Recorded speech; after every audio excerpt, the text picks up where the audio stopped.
लिख लो तो बताना।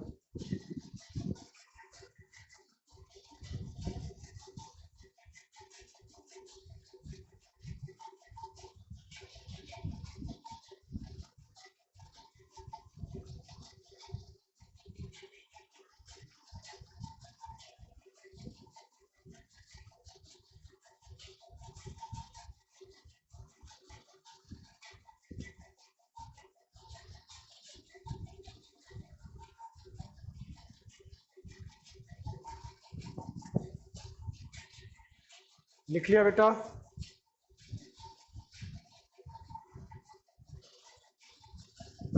तो देखो इधर देख, हमने ध्यान से समझा कि इंस्टेंटेनियस चेंज यानी differentiation of y with respect to x अगर हमें ग्राफ पर रिकॉर्ड करना हो तो जिस पॉइंट पर हम इंस्टेंटेनियस चेंज देख रहे हैं टेंजेंट ड्रॉ करो कर्व पर, यानी एक ऐसी लाइन जो कि उस कर्व को उस पॉइंट पर टच करती है और उसका स्लोप जो होगा वो हमें क्या बताएगा, dy बाई डी एक्स, जिसको हम इंस्टेंटेनियस चेंज कहते हैं या y का differentiation with respect to x कहते हैं। अब देखो इस पर बेस कुछ एग्जांपल्स हम देखते हैं। हमने कहा था कि अगर xt कर्व हम बनाते हैं तो उसका स्लोप हमको वेलोसिटी बताता है, ठीक है। हमने average change delta x upon delta T को एवरेज वेलोसिटी कहा था। अब इसी तरीके से मान लो हमने कहा xt कर्व किसी उसका इस तरीके से दे रखा है, मान लो ये x है ये t है, हमसे कहा figure shows the xt curve of a particle in motion, और इसमें हमको 2 पॉइंट मार्क करके दिए, एक पॉइंट है ए पॉइंट, एक पॉइंट है बी पॉइंट, और हमसे कहा if va is velocity at A and vb is velocity at b, then पहला ऑप्शन हमको दे रखा है va is greater than vb, second option हमको दे रखा है B option va is equal to vb, third option हमको दे रखा है va is less than vb, और फोर्थ ऑप्शन हमको दे रखा है कांट से। देखो इधर अगर हमें यहाँ पर इंस्टेंटेनियस वेलोसिटी निकालनी है तो क्या यहाँ पर हमको एक टेंजेंट ड्रॉ करना चाहिए, बोलो? ये होगा। इसका स्लोप चेक किया, मतलब ये हॉरिजॉन्टल से अगर θ1 एंगल बना रहा है तो क्या VA को मैं टेंजेंट θ1 लिख सकता हूँ dx by d t at point A, बोलो? तो ये होगा VA। ऐसे ही यहाँ पर अगर मुझे इंस्टेंटेनियस वेलोसिटी चाहिए तो मैंने क्या किया, यहाँ पर एक टेंजेंट ड्रॉ किया, इसका भी स्लोप देखा मैंने, ये θ2 एंगल आया, VB इज इक्वल टू हुआ टेंजेंट θ2। अब बोलो इधर ध्यान से, इसको टेंजेंट θ1 इसको टेंजेंट θ2 का कौन सा आपके हिसाब से स्लोप ज्यादा लग रहा है? ए ज्यादा है कि बी ज्यादा? ए ज्यादा है। तो कौन सी वेलोसिटी ज्यादा होगी, इंस्टेंटेनियस वेलोसिटी किस पॉइंट पर ज्यादा होगी? ए पर ज्यादा होगी, ठीक है। तो कौन सा ऑप्शन करेक्ट होगा? VA is greater than VB। Instantaneous देखने के लिए हमें सिर्फ टच करने वाली लाइन का स्लोप देखना है, एवरेज देखने के लिए हमें 2 पॉइंट को ज्वाइन करने वाली लाइन का स्लोप देखना है। क्या ये चीज सबके दिमाग में क्लियर बेटा? इंस्टेंटेनियस कैसे रिकॉर्ड करते हैं और एवरेज कैसे रिकॉर्ड करते हैं, बोलो? माही अब ठीक दिख रहा है बेटा? देखो बेटा इधर इंस्टेंटेनियस के लिए हमने क्या कहा, y और x के बीच में अगर कर्व है हमारे पास किसी पॉइंट पर, इंस्टेंटेनियस का मतलब क्या होगा, उस पॉइंट पर कर्व को टच करती हुई लाइन खींचो जिसको टेंजेंट कहते हो। क्या कहते हैं उसको? टेंजेंट। क्लियर बेटा? ठीक है। इसका जो स्लोप होगा ये आपको इंस्टेंटेनियस चेंज बताएगा। ये आपका पॉइंट है, इस पर कर्व को टच करती हुई लाइन खींची, ये जो टेंजेंट थीटा होगा ये आपको क्या बताएगा बेटा? इंस्टेंटेनियस चेंज बताएगा। क्या बताएगा? Instantaneous change. क्लियर बेटा ये चीज? बोलो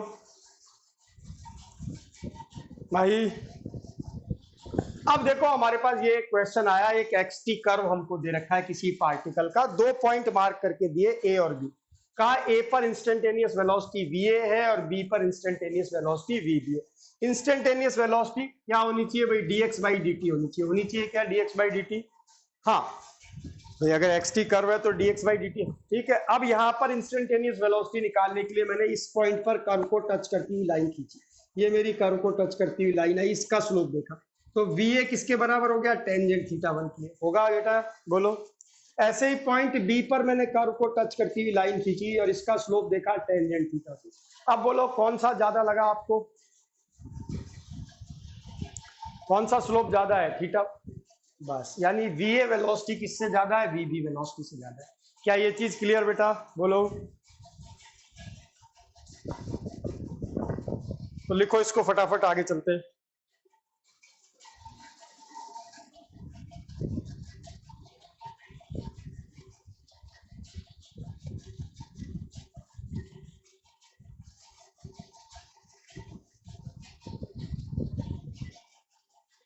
मैंने क्लास को रिकॉर्डिंग पर लगा रखा है, मैं इसका रिकॉर्डिंग का लिंक शेयर कर दूंगा, रिकॉर्डिंग देख लेना अगर थोड़ा सा गड़बड़ लगे। ठीक है बेटा?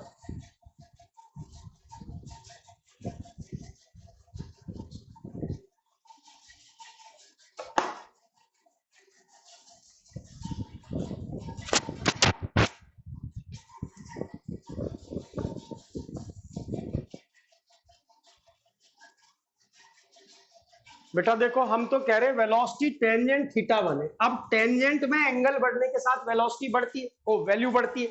ठीक है, तो टेंजेंट थीटा 1 बढ़ाएगा कि टेंजेंट थीटा 2 बढ़ाएगा? भाई जिसमें थीटा 1, तो बस जब वी ए टेंजेंट थीटा 1 है और ये टेंजेंट थीटा 2 है, तो वी ए बड़ा होगा कि वी बी बड़ा होगा? वी ए बड़ा होगा। ठीक है, बस ये हमने कंक्लूजन निकाला। क्लियर? लिख लिया बेटा सबने? चलो अब देखो एक और ऐसा ही क्वेश्चन एक्स टी कर्व पर ही।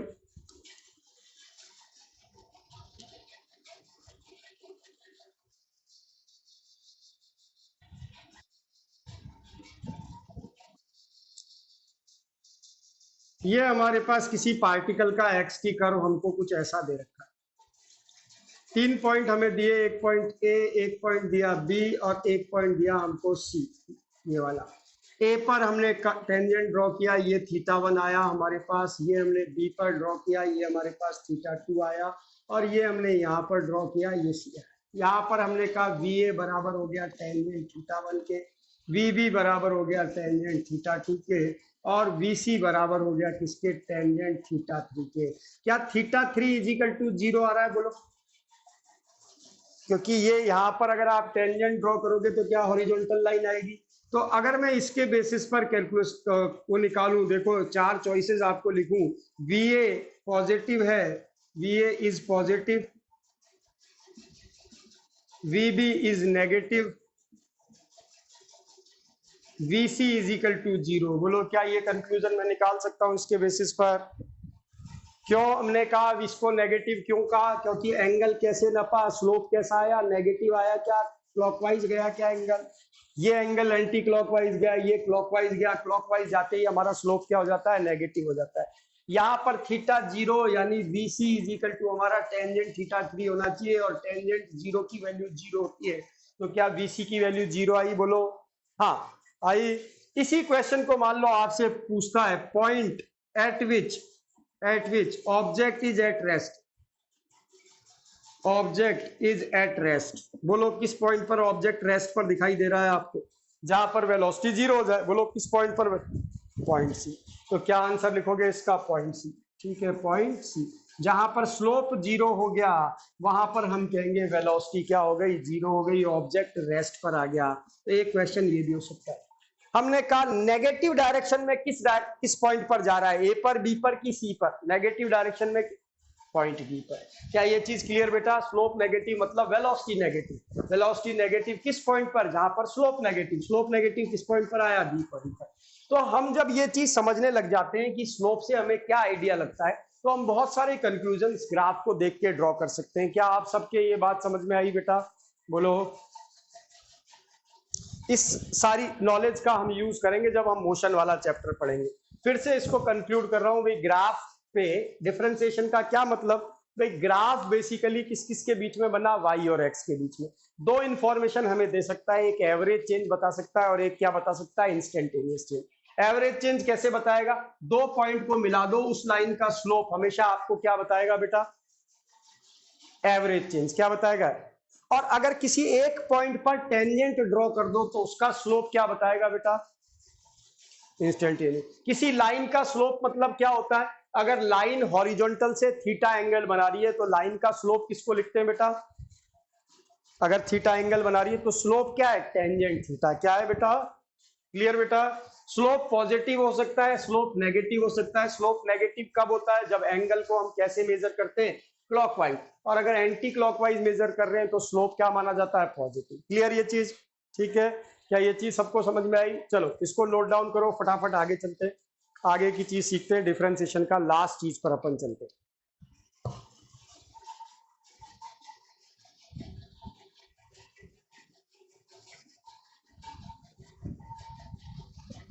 आयुष, डिफरेंशिएशन में आपको कोई दिक्कत नहीं? समझ में आया फर्स्ट क्लास डिफरेंशिएशन जो आपने पढ़ा बेटा?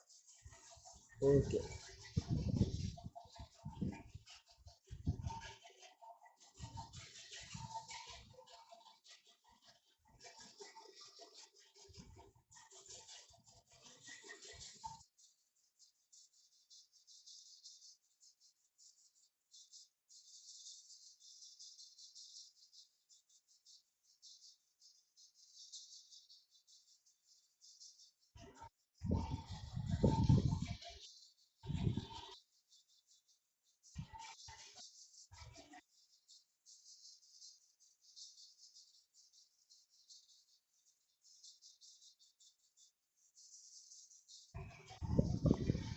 नोट डाउन कर लो तो बताना, नोट कर लिया?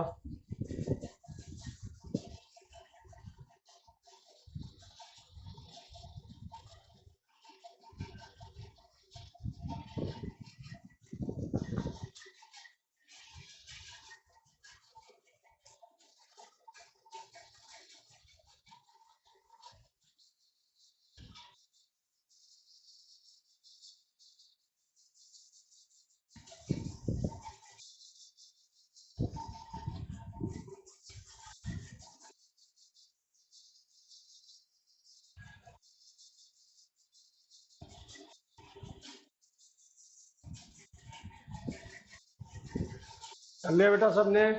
चलो, क्या बेटा ग्राफ पर A B C 3 point mark कर रखे, theta v C is equal to tangent zero is equal to zero. ठीक है बेटा? ओके।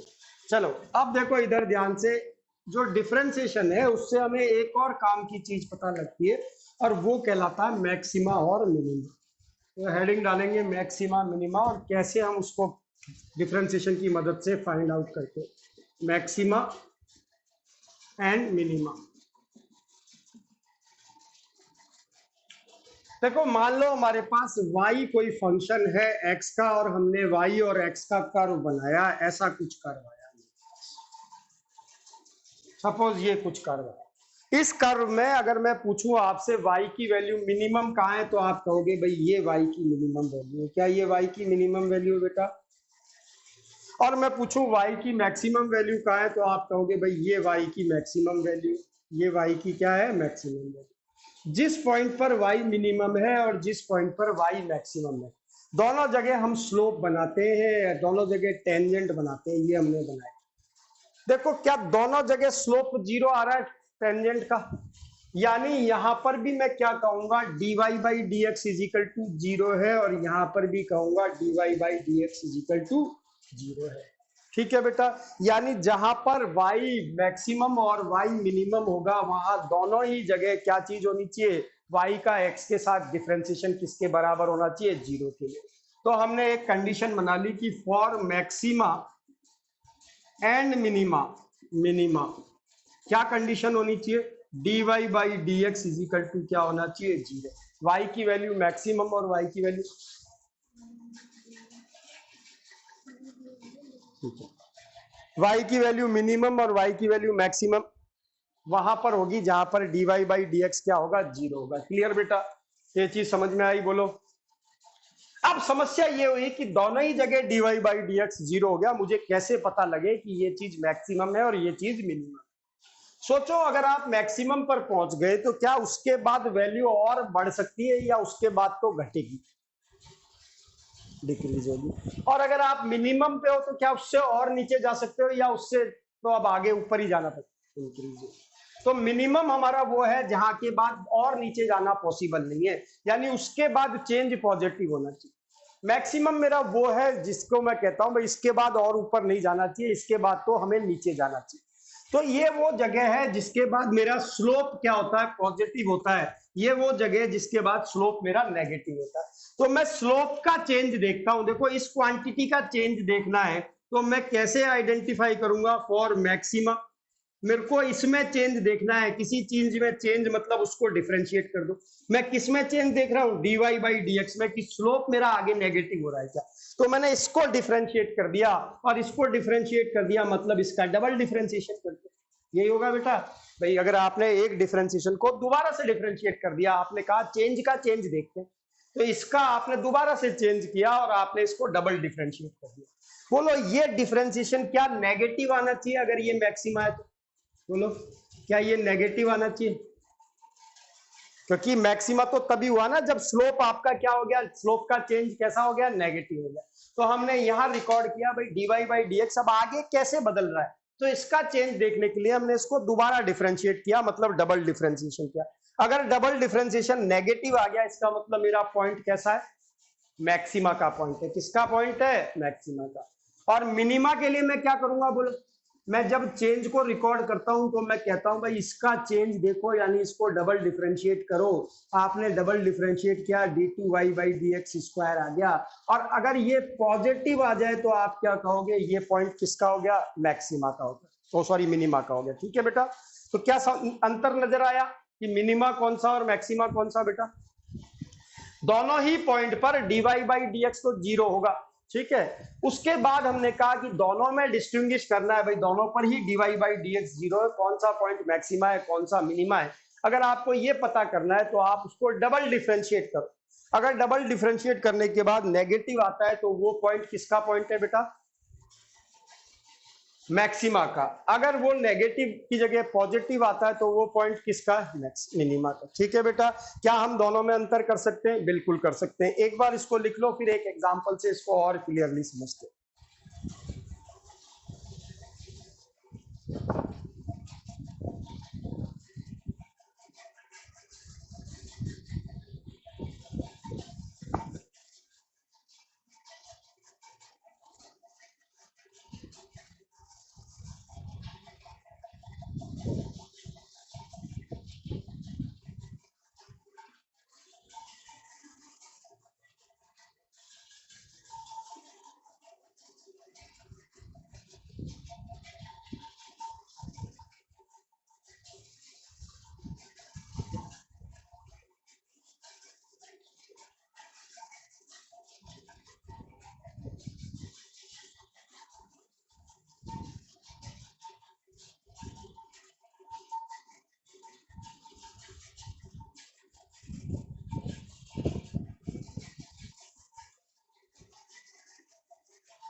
डन बेटा, क्लियर। चलो अब देखो इसको एक एग्जांपल से समझते हैं हम ध्यान से, मैक्सिमा और मिनिमा कैसे फाइंड आउट करते हैं। हमसे कहा एक फंक्शन है y, जिसको कैसे लिखा हुआ है, इस तरीके से लिखा हुआ है, एक्स क्यूब माइनस का 2x स्क्वायर और प्लस x प्लस 2e, ये हमें एक फंक्शन दिया है। और हमसे कहा find out value of x when y is maximum और मिनिमम। और सेकंड पार्ट में हमसे कहा also find maximum and minimum value of y, minimum value of y।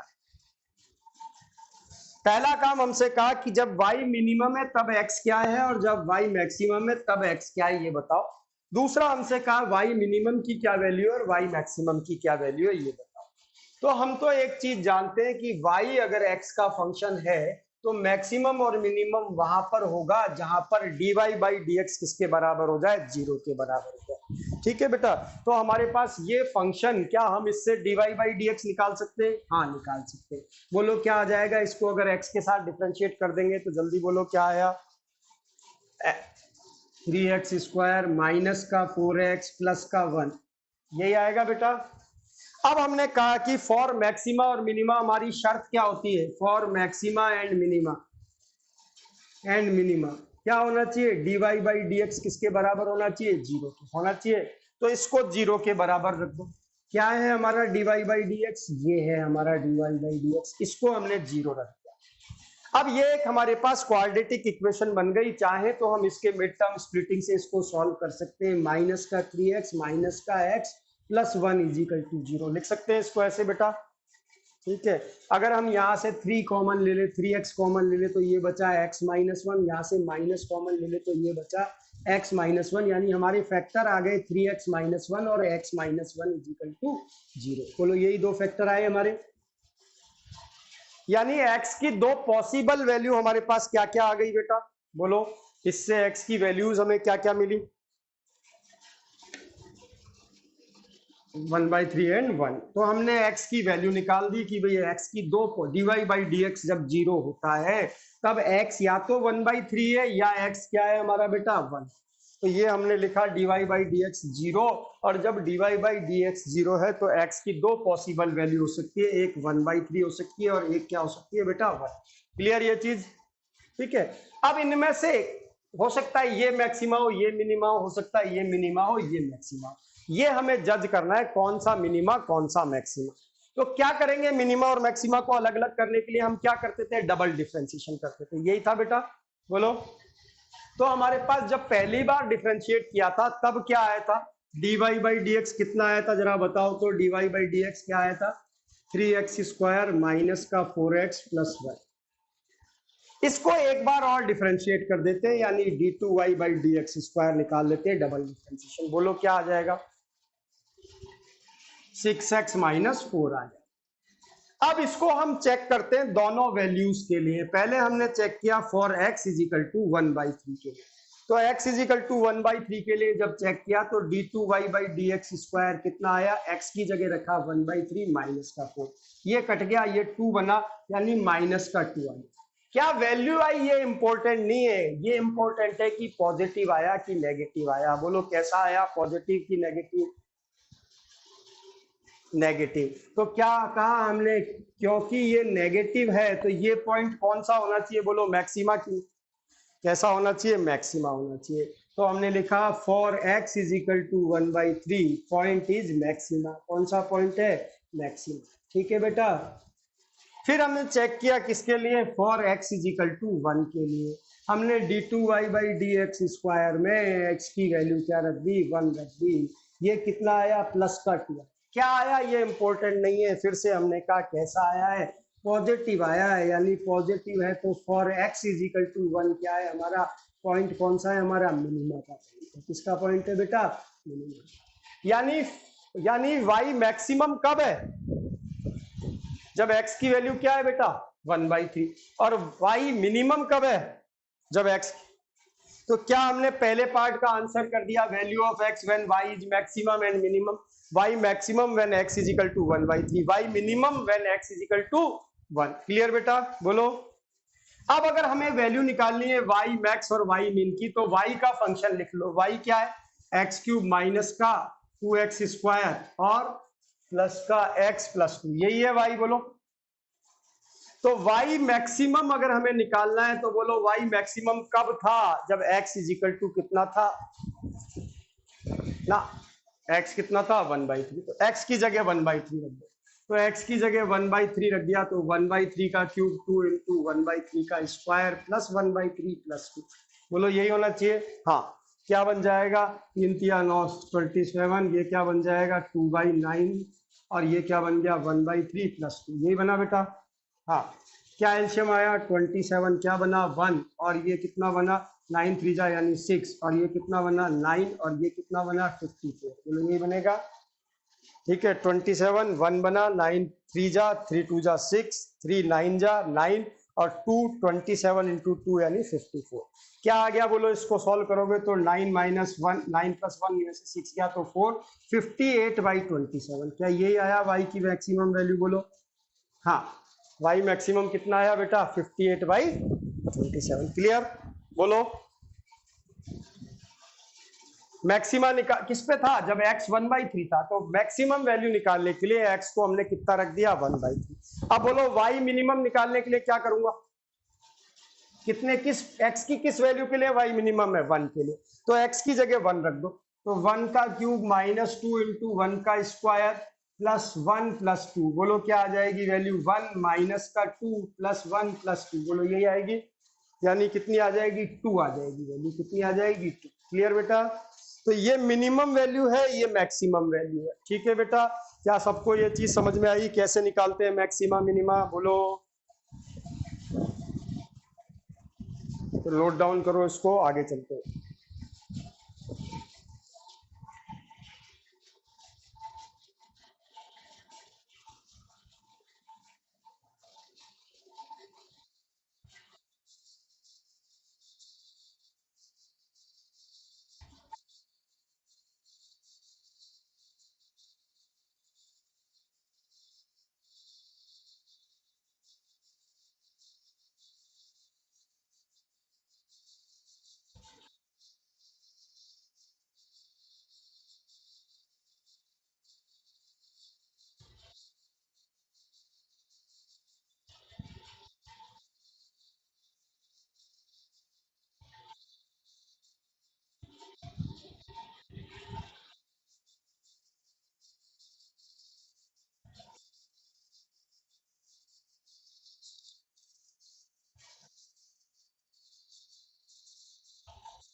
Done बेटा? ओके, मिटा दूं? सबने लिख लिया? चल।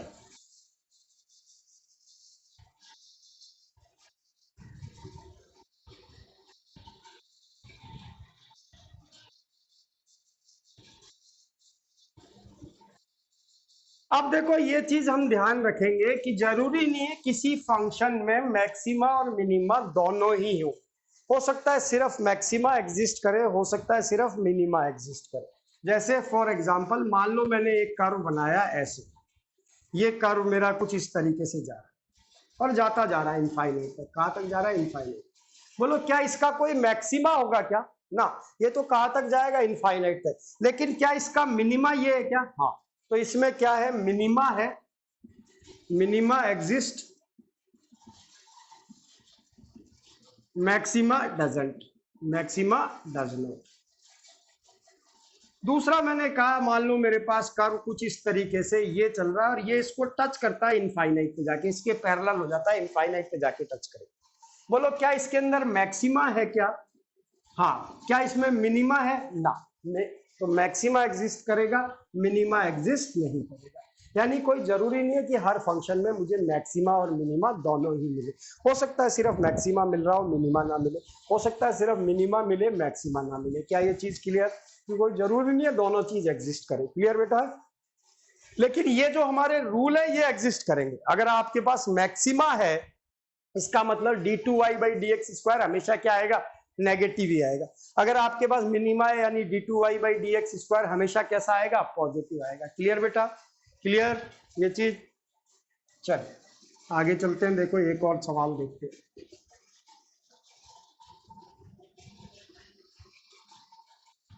इसको हम कई तरीके की सिचुएशंस में यूज कर सकते हैं। कैसे? देखो इधर ध्यान से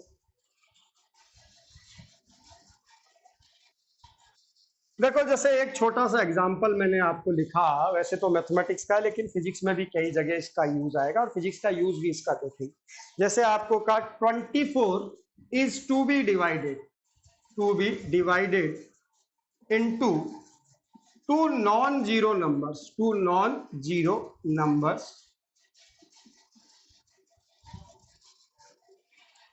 what should be the numbers so that their product is maximum? 24 के दो टुकड़े करने और दोनों नंबर ऐसे चूज करने कि नॉन जीरो हो और उनका प्रोडक्ट यानी उनका मल्टीप्लिकेशन क्या हो? मैक्सिमम। क्लियर बेटा? ये बात समझ में आई? बोलो क्या चाह रहा है कि 24 को ऐसे दो नॉन जीरो नंबर्स में डिवाइड करो कि उनका प्रोडक्ट क्या हो जाए? मैक्सिमम हो जाए। क्लियर बेटा? प्रॉब्लम आइडेंटिफाई हो गई क्या है? यस। अब देखो मैंने कहा मान लो 24 में से एक नंबर मैंने मान लिया x है, तो बोलो दूसरा नंबर क्या होना चाहिए? भाई टोटल तो 24 होना चाहिए, तो एक अगर x है तो दूसरा नंबर क्या होना चाहिए? बोलो। अरे 24 माइनस एक्स होना चाहिए ना भाई। दोनों का टोटल तो 24 ही आना चाहिए। हाँ, यानी एक नंबर अगर x है तो दूसरा क्या होना चाहिए? x। 24 माइनस एक्स यही होगा। तो let us assume numbers are, हमने ये मान लिया let us assume numbers are. क्या क्या मान लिया हमने? नंबर कौन कौन से दो टुकड़े किए? एक x और दूसरा कौन सा बेटा? x।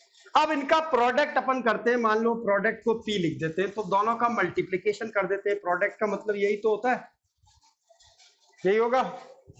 अब देखो क्या p मेरा x पर डिपेंड कर रहा है? हाँ कर रहा है ना भाई। p किसका फंक्शन हो गया? x का। तो अगर p मैक्सिमम हो तो क्या dp बाई dx को जीरो होना चाहिए? बोलो फॉर मैक्सिमा या मिनिमा। तो फॉर मैक्सिमा एंड मिनिमा क्या होना चाहिए? dp बाई dx जीरो होना चाहिए। इसको ऐसे लिख सकते हैं 24x माइनस एक्स स्क्वायर। बोलो जरा इसको डिफरेंशिएट करो तो क्या आ जाएगा अगर इसको x के साथ डिफरेंशिएट कर दोगे? 24 माइनस 2x और इसको पकड़ के जीरो करो, क्या आ जाएगी x की वैल्यू? बोलो 2x इजिकल टू 24 यानी x इजिकल टू कितना आ गया? 12 आ गया। आ गया बेटा? अब देखो इसमें चेक करो, इसको अगर d2p बाई dx निकालोगे तो हमेशा नेगेटिव ही आएगा भाई। 24 का जीरो हो जाएगा, -2 आ जाएगा। आ जाएगा भाई। d2p बाई dx स्क्वायर अगर आप निकालते हो तो क्या आता है? -2 आता है, जो कि नेगेटिव है और एक ही वैल्यू आ रही है। इसमें तो कांस्टेंट आ गया, हमेशा -2 ही होना, यानी ये मैक्सिमा एग्जिस्ट करेगा, मिनिमा नहीं होगा। नहीं होगा ना मिनिमा इसका? बोलो ना। ठीक है, तो अब अगर x 12 आ गया तो बोलो नंबर्स मेरे क्या क्या हो गए? सो नंबर्स आर क्या होने चाहिए? दो फैक्टर, दो टुकड़े क्या होने चाहिए? ये 12 है तो ये भी 12 आ गया। तो कैसे तोड़ूंगा इसको? 12 और 12 24 के और कोई से भी टुकड़े करके देख लो, आपको प्रोडक्ट मैक्सिमम कब मिलेगा? जब दोनों टुकड़े क्या हो बेटा? 12 और 12 हो। आप सोच के देख लो, मान लो आपने कहा नहीं 24 को मैं तो तोड़ता हूं कैसे? मान लो मैं एक टुकड़ा लेता हूं 8, तो दूसरा कितना होना चाहिए? बोलो 16। करके देख लो क्या 16 इंटू 8 144 से ज्यादा आएगा क्या?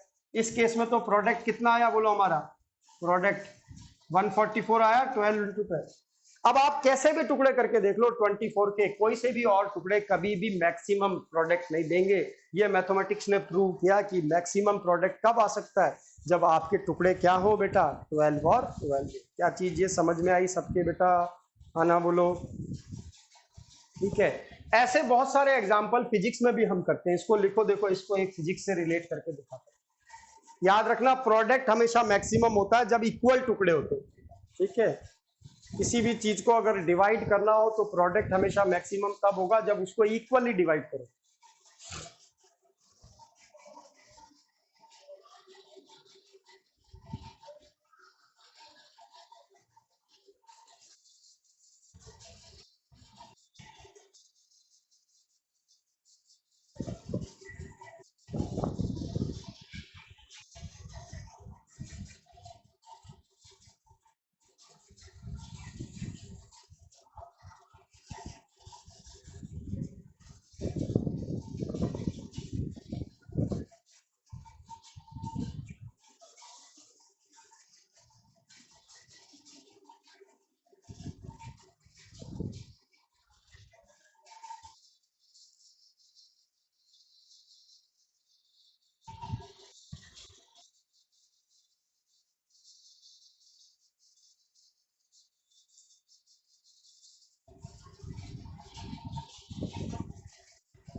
लिख लो तो बताना, लिख लिया?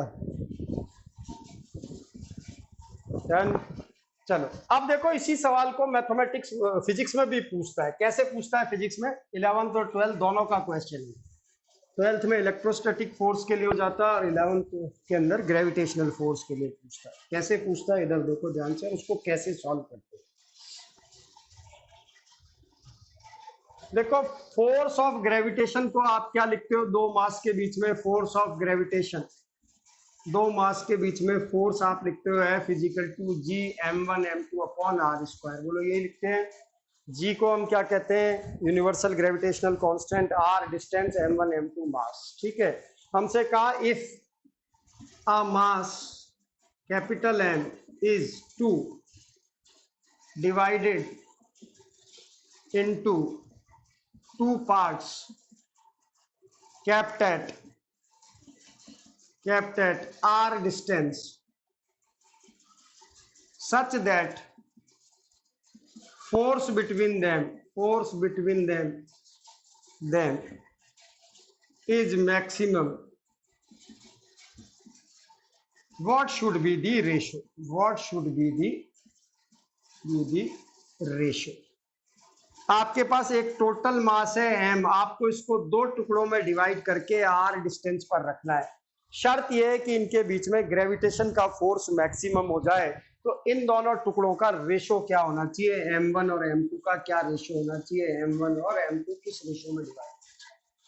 देखो फिर से हम तो वही तरीका लगाते हैं। मान लो हमने एक टुकड़ा स्मॉल m माना, तो बोलो दूसरा टुकड़ा क्या होना चाहिए? अगर m1 स्मॉल m है तो दूसरा क्या होना चाहिए? टोटल मास अगर हमारा कैपिटल M है तो दूसरा कितना होना चाहिए? बोलो। तो m2 को हमने क्या लिखा? m-m लिखा। क्या सबके समझ में आया बेटा? हाँ। फिर हमने कहा फोर्स ऑफ ग्रेविटी लिख दो, क्या हो जाएगा? G, और इसकी जगह m1 की जगह m रखा, इसकी जगह m-m रखा और नीचे रखा r। डिस्टेंस हमारी फिक्स कर दी, आर पे ही रखना है। जी तो कांस्टेंट है, कैपिटल एम कांस्टेंट है, तो एफ किसका फंक्शन बचा? वेरिएबल इनमें से क्या है? क्या चीज बदल सकते हैं हम? जी नहीं बदल सकते, ये नहीं बदल सकते, क्या बदल सकते हैं इसमें? ना, आर को फिक्स कर दिया ना, कैपिटल आर स्मॉल एम। तो ये एफ किसका फंक्शन है? स्मॉल एफ एम का फंक्शन। तो एक बार हम इसको थोड़ा सा ऐसे अरेंज कर देते हैं, इस ब्रैकेट को खोल देते हैं। क्या बन जाएगा? G m m upon r square, और यहाँ पर क्या आ जाएगा? G m square upon r square. बोलो यही बनेगा अगर ब्रैकेट खोल देंगे तो। हाँ, एफ अगर एम का फंक्शन है तो फॉर मैक्सिमा और minima d F by d m किसके बराबर होना चाहिए? जीरो होना चाहिए। भैया एफ किसके साथ वेरी कर रहा है? एम के साथ। तो मैक्सिमा और मिनिमा कहाँ होगा? जहां ये जीरो हो जाए। अब इसको डिफ्रेंशिएट करो, ये कांस्टेंट, ये कांस्टेंट, ये कांस्टेंट, तो G m by are square तो एज इट इज रखा। एम का एम के रेस्पेक्ट में डिफ्रेंशिएशन बोलो क्या होगा? एक्स का एक्स के रेस्पेक्ट में क्या होता है? अरे एम का एम के रेस्पेक्ट में क्या होगा? वन। अरे होगा कि नहीं? बोलो वन। इधर आए, G by are square constant, M square का बोलो क्या हो जाना चाहिए, एक्स स्क्वायर का जो, अरे एक्स स्क्वायर का 1 होता है, क्या क्या होता है एक्स स्क्वायर का 2x, तो क्या आ जाएगा यहाँ पर 2m आ जाएगा बेटा। इसको पकड़ के जीरो कर दिया, यानी हमारे पास क्या आ गया, G m by are square is equal to G by are square into 2m। G by are square से जी बाई आर स्क्वायर मर गया, बोलो क्या आ गई स्मॉल m की वैल्यू, क्या आ गई,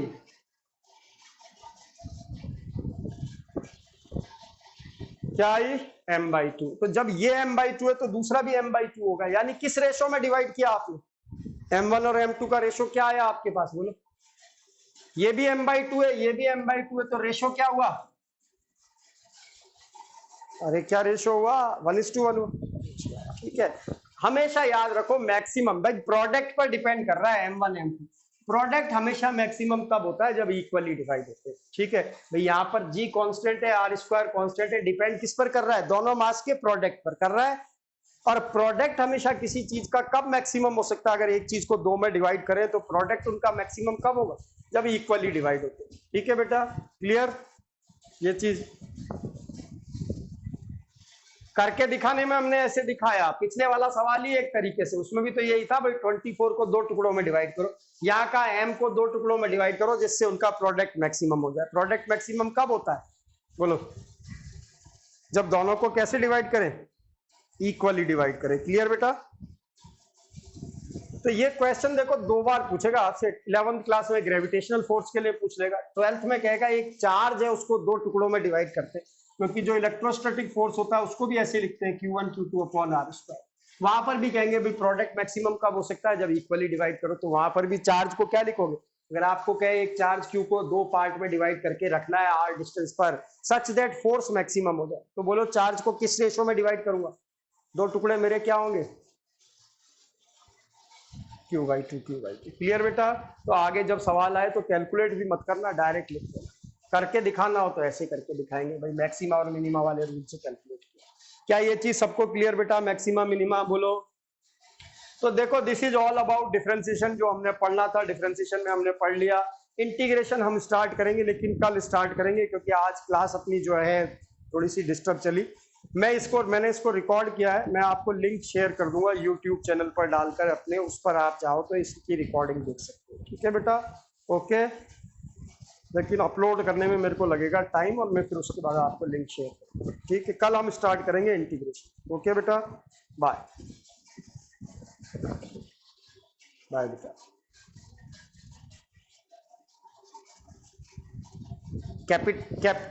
कैपिटल एम तो कांस्टेंट ही होगा बेटा, जो भाई एम तो कैपिटल कांस्टेंट ही होगा ना, मास हमको दिया उसी के तो टुकड़े करने, अपनी तरफ से उसमें ऐड या सब्ट्रैक्ट थोड़ी कर सकते। भाई एक बड़े मास के दो टुकड़े करने, हमें यही तो कहा, तो कैपिटल एम तो कांस्टेंट ही होगा ना, बोलो होगा, और जी तो हमेशा कांस्टेंट होता ही है। आर हमको फिक्स कर दिया कि भाई रखना उनको इतनी डिस्टेंस पर है।